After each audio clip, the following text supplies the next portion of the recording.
the back section of the 1911 GoatGuns miniature. This particular part is a little bit more complicated than most of the GoatGuns, and most people don't take them down this far, so I thought I'd put together a quick little video to assist if anybody wants to try and do this.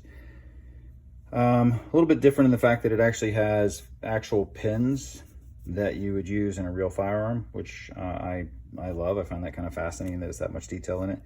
The screw I just took out is just a placeholder because it's for the piece the barrel slides back into here. And so it goes in here, and that screw is going to go in. So the first thing is this. You need to put your trigger in. And notice the trigger has a slanted back on it, and that's important that that's at the bottom. And it's going to go in like this. So your trigger slides in, sits right into the channel like that. You'll notice that this actually sits on top of the trigger and holds the trigger in place. You put your little screw in. Now when I'm painting, I usually just leave that particular screw in place. Just one less screw to try to figure out, okay, which screw goes where. Nice and snug.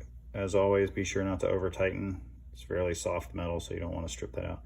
And that's in place, so that actually holds your trigger in. And the second piece will be your safety, or I'm sorry, your mag release. That's your safety. Your mag release, and that will also hold your trigger in. So mag release goes in place.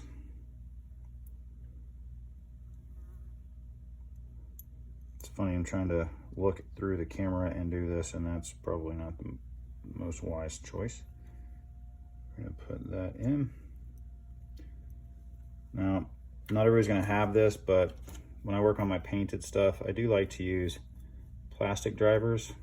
In case I slip, I don't have to worry about accidentally like gouging it or something.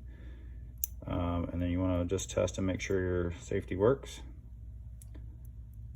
This one is a little snug on the back end, so I might have to tweak it. I noticed that before I took it apart, but a little tweaking. There you go. She's working just fine now.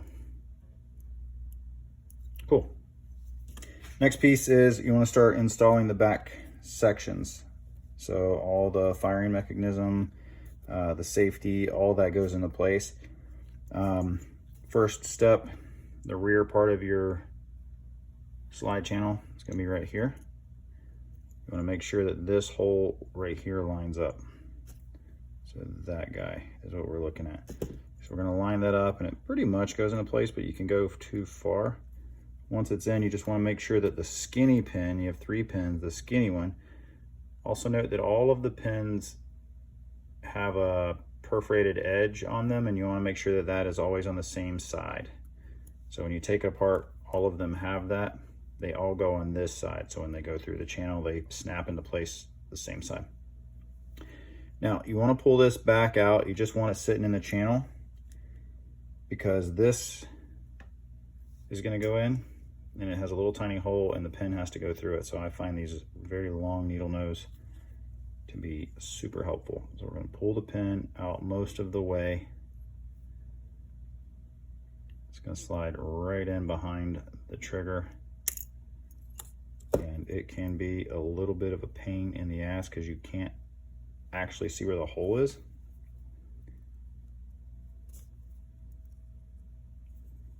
Usually, once you get it set in there, it's not too bad. There we go, and I'm in.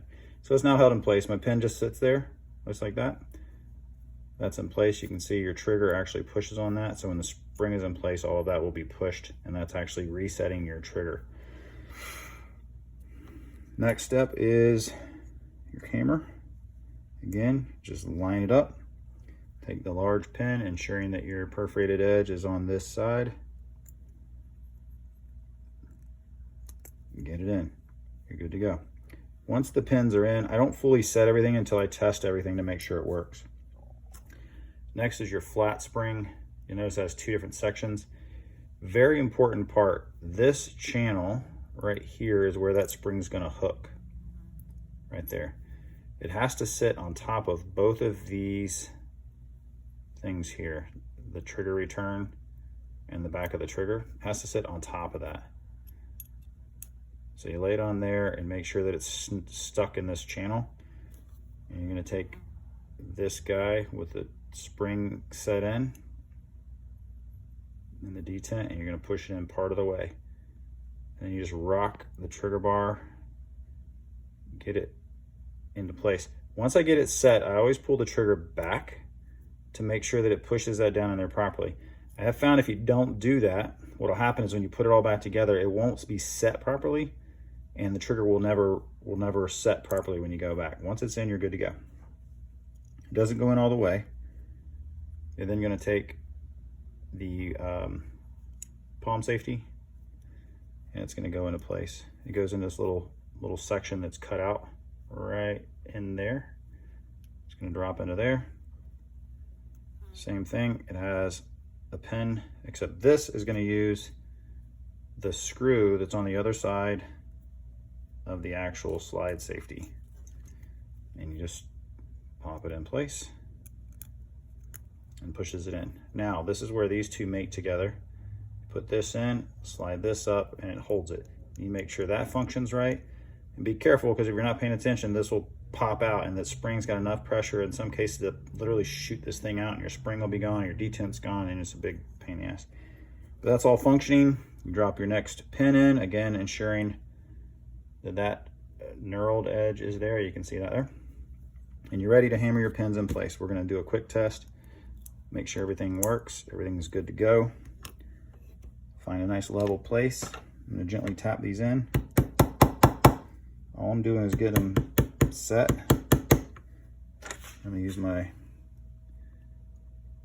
little bitty 1/8 punch. Very carefully set these. They need firm but not hard pressure to punch them in. If you go too far, you can just go to the other side and punch them, except that if you widen the hole out too much, you end up with a loose pin. And I'm trying to be extra careful because, of course, yep, just like that. It just punched all the way through. Got a little crazy.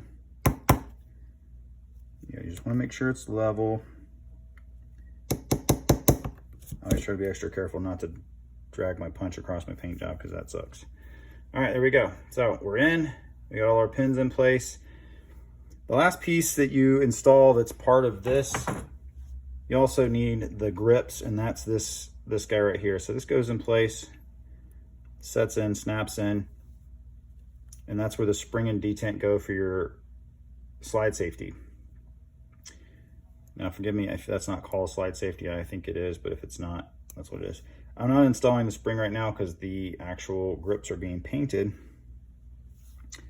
but that, you just hold it in place and then get this screw started, make sure that it's in.